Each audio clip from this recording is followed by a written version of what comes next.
Olá, tudo bem, doutores? Boa noite, Marcelo Toledo aqui de novo com vocês. Estamos aqui para mais um live, nosso bate-papo de terça-feira, 8 horas da noite. Um pouquinho atrasado hoje, mas está valendo. Correria, trânsito e as audiências dos doutores, como é que estão? Está todo mundo preparado já para a reforma trabalhista? Hoje nós vamos falar sobre os impactos da reforma trabalhista na audiência. Mas antes eu tenho só um recado importante para vocês a respeito do meu curso de audiência trabalhista. Infelizmente, essa é a última semana para você ainda adquirir o curso com o preço antigo. Isso mesmo, é apenas R$ 48,42 ao mês. Isso se você for parcelar em 12 vezes no cartão, menos que uma Pix, na verdade. Se você for ainda pagar à vista no boleto ou no cartão de débito, ela tem um desconto, sai por R$ 497. Eu vou deixar o link aqui no comentário desse vídeo. Aproveita, marca aqui também aquele seu colega advogado que quer atuar na área trabalhista, quer ter sucesso de verdade atuando na esfera trabalhista com resultados, para resolver o processo mais rapidamente e com o melhor retorno possível, tá? Então não perca essa oportunidade, você também, marca também o seu colega, de repente ele está interessado e faz junto com você, tá bom? Mas é só até domingo, dia 12 esse preço. A partir de segunda-feira, infelizmente, dia 13, o preço será, infelizmente, atualizado junto com a reforma trabalhista.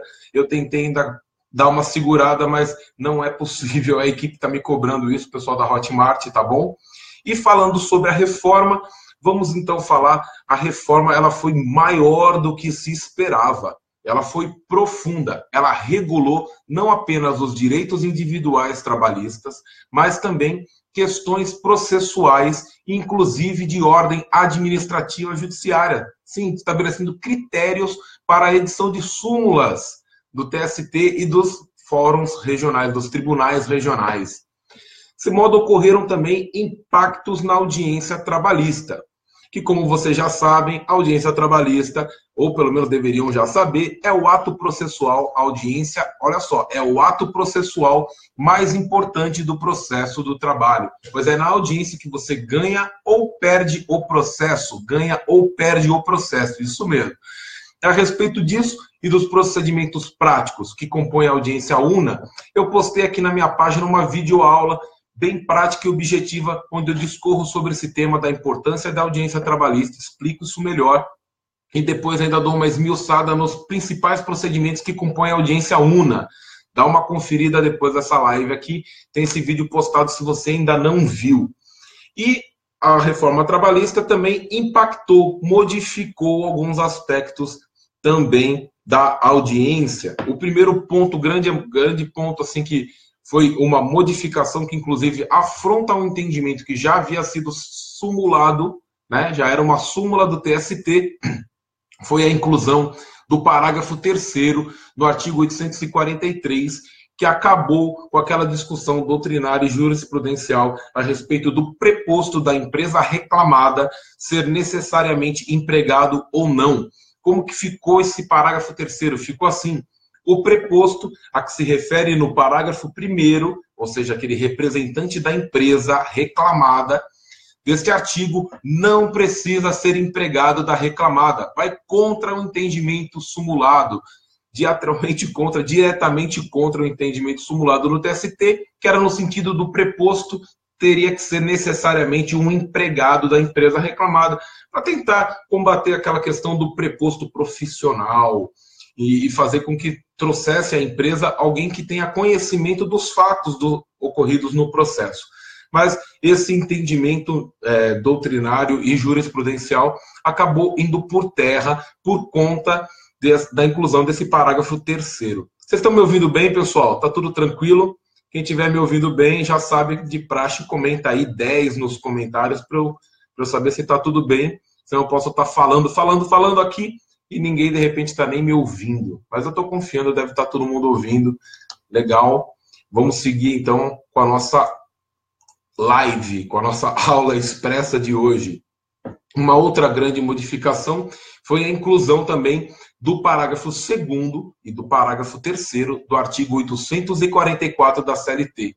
O que fala isso? Para implementar a condenação ao pagamento de custas processuais ao reclamante ausente na audiência. Olha só, foi um impacto direto na audiência trabalhista. O reclamante ausente na audiência trabalhista, o que ocorria? O processo era arquivado. Muito bem, isso mudou? Não, não mudou. Reclamante ausente, processo arquivado, artigo 844. Mas houve a inclusão do parágrafo 2º e 3º para colocar a condenação do reclamante ao pagamento das custas, se ele for ausente na audiência e o processo arquivar. Você fala, mas se ele for beneficiário da justiça gratuita, inclusive, mesmo se for beneficiário da justiça gratuita. Mas parece um contrassenso, né? Porque a justiça gratuita é justamente para isentar as custas do processo, não é? Olha que reforma interessante. Então, em que caso seria o beneficiário da justiça gratuita ou reclamante? Não é? Muito interessante essa questão. Mesmo o beneficiário da justiça gratuita, ele paga custas processuais quando não comparece na audiência e o processo arquiva. E esse recolhimento dessas custas processuais, como vocês sabem, o arquivamento por ausência do reclamante na audiência é uma extinção de processo sem resolução de mérito. Chama arquivamento, mas não é um arquivamento propriamente dito, é uma conclusão do processo, uma extinção do processo sem resolução de mérito, tá? E para ele entrar com uma nova ação, então, para discutir o mérito, que ainda não foi apreciado, não foi julgado, ele tem que comprovar o recolhimento dessas custas numa nova ação. Mas aí tem uma exceção. Tem um detalhe. Qual que é o detalhe? O juiz pode deferir um prazo de 15 dias, vai deferir um prazo de 15 dias para que o reclamante apresente algum motivo legalmente justificável. Aqui vai dar bastante discussão. Qual que seria o motivo legalmente justificável? Legalmente justificável é um motivo previsto na lei que autorizaria, que justificaria a ausência do reclamante nessa audiência, que justificaria, então, esse arquivamento. Nesse caso, o que vai acontecer? O processo volta para a pauta? Não, o processo já foi arquivado. É tão somente para isentar o reclamante das custas processuais, desde que beneficiário da justiça gratuita. Se não, mesmo beneficiário dessa justiça gratuita, o reclamante tem que pagar custas processuais se quiser entrar com uma outra ação, ou pagar as custas processuais para não ser executado neste processo, né? Obviamente, assim como os demais artigos da reforma trabalhista, por se tratar de uma lei ordinária, muito ordinária não, uma lei ordinária, não existe lei muito ordinária, ou a lei é lei ordinária, ou ela é uma lei de caráter constitucional, supralegal, mas não é o caso. É uma lei ordinária, a reforma trabalhista é uma lei ordinária. Tá? Então, o referido dispositivo deve ser interpretado à luz da Constituição Federal e todos os princípios formadores do direito do trabalho presentes na Constituição Federal. Tá? Então, já falei isso em outra live, interpretação literal, como dizia a professora Maria Helena Diniz, é para leigos. Nós, estudantes do direito, né, acadêmicos do direito, advogados, jurisconsultos, né, que aplicamos e vivemos o direito todos os dias, nós sabemos que o direito é um conjunto de normas harmônicos, né? Existem as hierarquias. Em primeiro lugar está ali a Constituição Federal e ela traz ali vários princípios, tá? Do direito do trabalho, do direito princípios da nossa sociedade, como valorização do valor social do trabalho, na verdade, o não retrocesso social. Isso tudo impacta. Isso tudo é utilizado e deve ser utilizado e será utilizado para a interpretação dessa reforma trabalhista. Isso significa dizer que a interpretação literal pode ofender esses princípios constitucionais de livre acesso ao judiciário. Portanto, compete aos operadores do direito, nós, a fazer a melhor interpretação, tanto os advogados como os magistrados que vão presidir essas audiências, tá? Inclusive, a respeito disso, a Ana Matra fez uma jornada sobre o direito do trabalho e direito processual e emitiu alguns enunciados, vários, na verdade, enunciados a respeito da reforma trabalhista, que são indicativos de como os magistrados devem e vão aplicar a reforma trabalhista. Eu estou diariamente, como você sabe, eu sou diretor de uma das varas do trabalho, e nós estamos constantemente estudando formas de transformar esse texto da reforma trabalhista aplicado à luz da Constituição Federal, respeitando, fazendo uma interpretação conforme a Constituição Federal, respeitando os princípios formadores do direito do trabalho e da nossa república, da nossa sociedade, dos valores sociais que estão fixados na nossa Constituição Federal, tá? Muito bem. Outra questão que teve bastante modificação, teve um grande impacto na audiência, é com relação à revelia. Tá? O parágrafo 4º destaca as situações em que a revelia pode deixar de produzir efeitos. A revelia não produz efeitos mencionados no caput, assim fala o parágrafo 4º, havendo pluralidade de reclamados, quando algum destes contestar a ação. Segundo, quando o litígio versar sobre direito indisponível. Terceiro, a petição inicial não vier acompanhada de instrumento que a lei considere indispensável para a prova do fato. É interessante aqui destacar a prova do fato. Eu já vi muitos doutrinadores, inclusive renomados, confundindo a interpretação desse inciso 3º do parágrafo 4º do artigo 844 com prova do direito.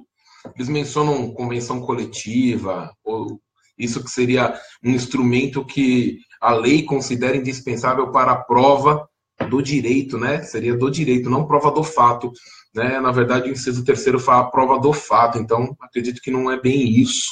Prova do fato, um instrumento para comprovar o fato.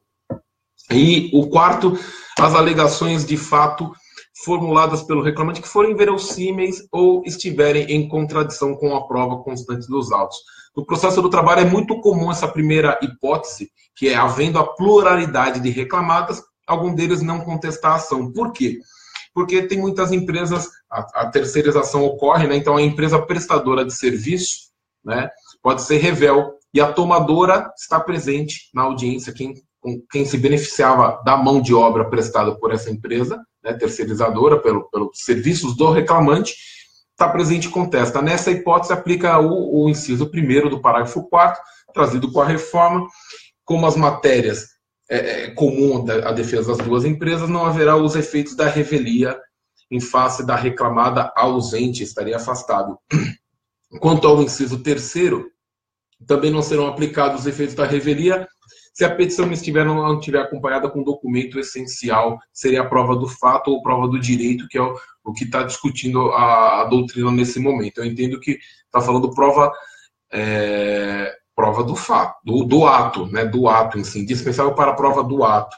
Enfim, em sede trabalhista, como, por exemplo, os documentos essenciais seriam os acordos de convenção coletiva, né, prova de filiação como meio de juntada, certidão de nascimento, para dar suporte a uma pretensão do direito a salário família, seria também um exemplo. Muito bem. E com relação ao ônus probatório, mudou bastante, mudou muito a redação do artigo 818, na verdade mudou completamente, né? O artigo 818 da CLT, que estabeleceu o ônus probatório, dizia incumbe à parte comprovar os fatos que alegarem juízo, e a gente sabe que mudou, mas na verdade mudou apenas para copiar praticamente na íntegra o artigo 373 do Código de Processo Civil. E os senhores já sabem que já era aplicado de modo subsidiário, então não mudou do ponto de vista prático o ônus probatório em nada.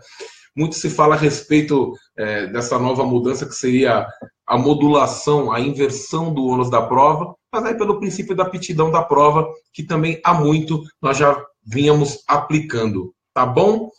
Então essa é uma visão que eu vejo dos impactos mais diretos assim da reforma trabalhista na audiência. Nós estamos nos preparando para, a partir de segunda-feira, as audiências já serem realizadas com todos esses desdobramentos. Existem algumas outras questões ainda que estão sendo analisadas, como com relação à arguição de incompetência, né, que aí teria que se instaurar um incidente de incompetência. Isso ainda não está muito definido se seria aplicável a partir dos processos que já estão em curso, se poderia se aplicar, porque a lei fala que seria um prazo de 5 dias para a parte arguir essa exceção de incompetência. 5 dias após a empresa reclamada receber a sua citação. Então, ou se só valeria aos processos que forem distribuídos após segunda-feira, após a entrada da reforma em vigor. Que aí teria que ocorrer a suspensão do processo e a suspensão dos atos processuais e a não realização da audiência até decisão da exceção de incompetência. E ela determina que seja de qualquer forma citado o reclamante para manifestação. Eu entendo que se o juiz for rejeitar essa exceção de incompetência, como não haveria prejuízo ao reclamante, não haveria necessariamente a necessidade do juiz citar o reclamante para poder se manifestar com relação à exceção de incompetência, né? Eu acho que aí deveria privilegiar a celeridade, aplicar os princípios da celeridade e economia processual. E eu acho que a suspensão seria só com relação aos efeitos, não seria caso de tirar o processo da pauta de julgamento, né? Porque isso causaria um tumulto processual. O processo do trabalho, nós sabemos que a partir do momento que o reclamante distribui o processo, é designada uma audiência automaticamente. Muitos dos doutores que atuam por reclamante já sabem que a partir do momento que é distribuída uma ação trabalhista, já recebe automaticamente a data da audiência que foi designada. Então, se a empresa, depois de 5 dias de citada, interpuser essa exceção de incompetência, eu acho que o efeito de suspensão não seria a necessidade de retirar o processo da pauta. Bastaria que o juiz analisasse e julgasse essa exceção de incompetência antes da realização da audiência. Poderia suspender tão somente os efeitos. Beleza, doutores? Esse foi o nosso papo rapidinho de hoje, 8 horas da noite. Estou vendo muita gente aí assistindo. Muito obrigado pela presença de todos vocês. Eu vou deixar o link aqui nos comentários do meu curso para quem estiver interessado em dar uma olhada e aproveitar essa oportunidade, que lembrando que esse preço antigo é só até domingo, dia 12. Infelizmente, doutores. Então, aproveitem. É apenas R$ 48,42, se for parcelado em 12 vezes, ou à vista com desconto 497, tá bom? Obrigado, doutores. Muito boa noite. Boa sorte nas audiências dos senhores. Essa semana ainda nós teremos mais um post na quinta-feira que eu estou preparando um artigo bacana para vocês, tá bom? Valeu, boa noite e até mais.